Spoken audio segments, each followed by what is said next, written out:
Ada seorang yang bernama Saulus. Dia orang yang sangat ditakuti oleh murid-murid Tuhan Yesus pada waktu itu. Kenapa? Karena pada waktu itu Saulus sedang mencari setiap orang yang percaya kepada Tuhan Yesus untuk ditangkap dan dipenjarakan. Nah, pada suatu hari, pergilah Saulus ke suatu kota yang bernama Damsyik bersama dengan teman-teman tentara. Tapi, di tengah jalan, terjadi peristiwa yang luar biasa, di mana tiba-tiba Saulus melihat cahaya yang sangat terang dari langit, lalu kemudian ia rebah ke tanah.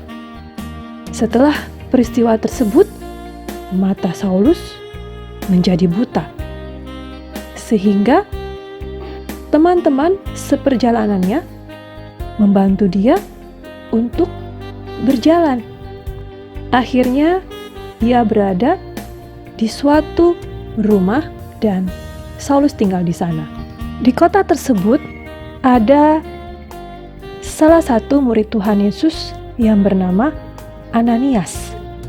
Suatu ketika saat Ananias sedang berdoa, dia mendapatkan firman Tuhan yang meminta dia untuk pergi ke rumah Saulus.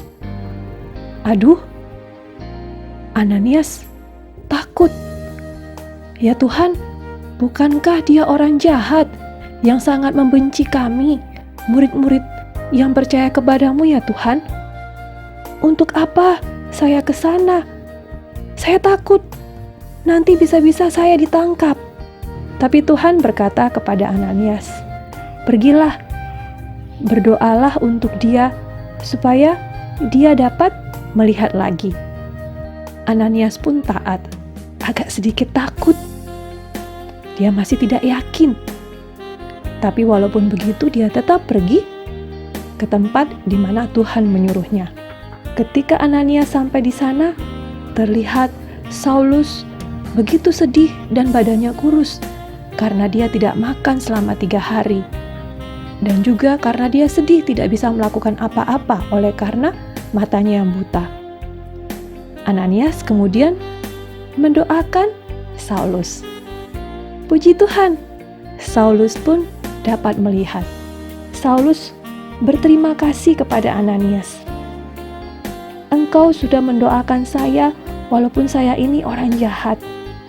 Ananias pun berkata kepada Saulus, Saulus, karena Tuhan mengasihimu, maka saya pun mengasihi engkau. Akhirnya Saulus pun bertobat. Namanya berubah menjadi Paulus.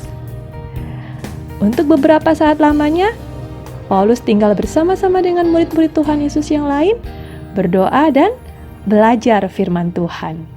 Nah, teman-teman, lewat firman Tuhan, kita diajar untuk mengasihi orang-orang yang mungkin adalah musuh kita, yang sudah menyakiti kita, atau mungkin kita merasa takut dengan dia. Tapi seperti Ananias, seharusnya kita taat. Kita tetap mengasihi. Bagaimana caranya? Dengan mendoakan dia. Apakah ada orang yang teman-teman takuti? Seperti Ananias tadi, dia takut dengan Saulus. Kalau ada, doakanlah dia. Supaya teman-teman ditolong oleh Tuhan untuk mengasihi orang tersebut. Terima kasih sudah mendengarkan. Sampai jumpa.